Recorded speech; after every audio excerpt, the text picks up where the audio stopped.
नमस्कार दोस्तों। पार्ट 1 तो हम कर चुके थे। पार्ट ये 2 है जो हम 16 नंबर क्वेश्चन से करेंगे। निम्न में कौन शेष से भिन्न है? PAT ड्राइएमाइन परीक्षण, 16 PF परीक्षण, रैन का परीक्षण। तो ये सब व्यक्तित्व परीक्षण है और रैनवे का परीक्षण अलग है।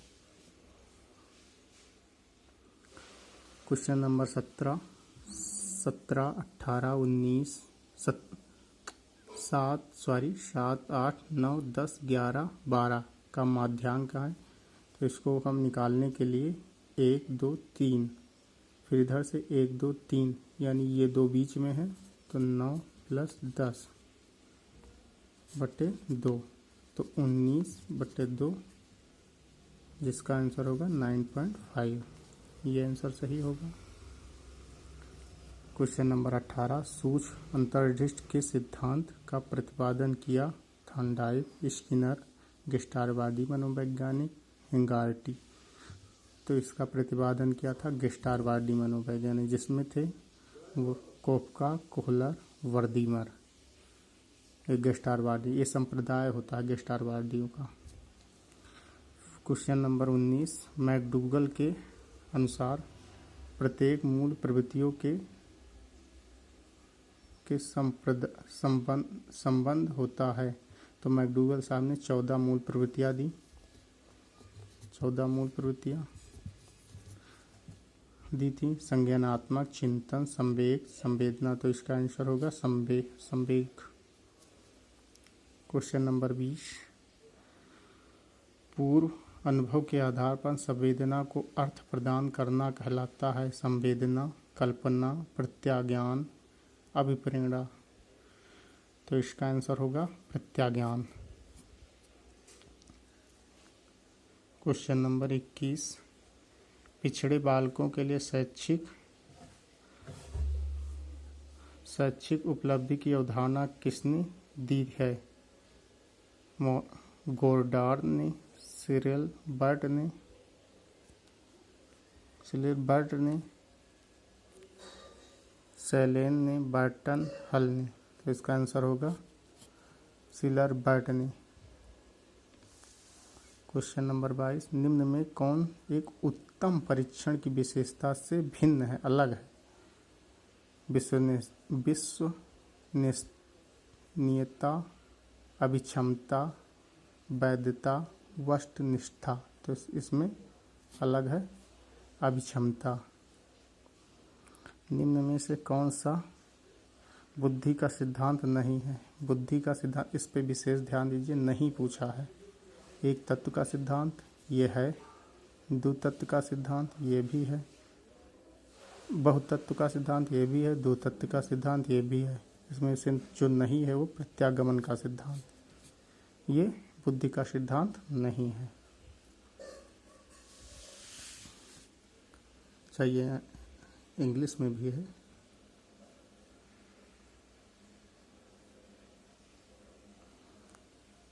आइए अब हम 24 नंबर क्वेश्चन पर। निम्नलिखित में से कौन अंतःस्राव ग्रंथि नहीं है?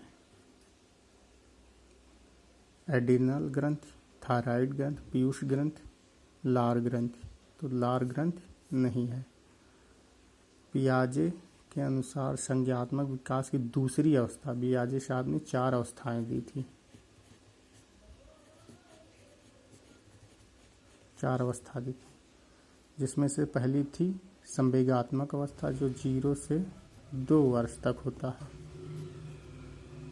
फिर होता है पूर्व संक्रियात्मक, यानी 2 से 7 वर्ष। फिर होता है मूर्ध संक्रियात्मक अवस्था, 7 से 11 वर्ष तक। और ये होता है 11 से ऊपर। तो इसमें भी दूसरी अवस्था, तो दूसरी अवस्था होती है 2 से 7। इसका आंसर होगा पूर्व संक्रियात्मक अवस्था। क्वेश्चन नंबर 6, निम्न में से कौन शिक्षा मनोविज्ञान का सर्वाधिक वस्तुनिष्ठ विधि है? अंतर्दर्शन, प्रयोगीकरण, बहिर्दर्शन, निरीक्षण। तो इसका आंसर होगा अंतर्दर्शन। क्वेश्चन नंबर 27, अल्बर्ट बंडूरा निम्न में से किससे संबंधित हैं? सामाजिक अधिगम सिद्धांत, मनोलैंगिक विकास, व्यवहारवादी सिद्धांत, संज्ञानात्मक विकास का सिद्धांत। तो क्वेश्चन नंबर 1, आंसर नंबर 1 होगा सामाजिक अधिगम का सिद्धांत। ये अल्बर्ट बंडूरा साहब ने दिया था। क्वेश्चन नंबर 1, अधिगम में पठार निम्न में से किस कारण बनता है? परिपक्वता द्वारा, रुचि द्वारा, प्रेरणा द्वारा, थकान द्वारा। तो इसका आंसर 7 होगा। जब हम कोई काम करते हैं, अच्छा इसका एक ग्राफ होता है, तो पहले उसमें उन्नति होती है, फिर कुछ समय चलकर रुकावट होता है, वही रुकावट पठार कहलाता है, फिर वो उन्नति करने लगता है। क्वेश्चन नंबर 29, दर्पण चित्त परीक्षण किसे मापने हेतु प्रयुक्त होता है? अधिगम की गति को, अभिरुचि को, अधिगम स्थानांतरण को, सृजनात्मकता को। तो इसका आंसर होगा अधिगम स्थानांतरण को। क्वेश्चन नंबर 30, क्लाउस पिक्चर परीक्षण निम्न में से किसके मापन में प्रयुक्त होता है? बुद्धि, अभिरुचि, व्यक्तित्व, अभिक्षमता। तो इसका आंसर होगा व्यक्तित्व। ये थे हमारे 30 क्वेश्चन।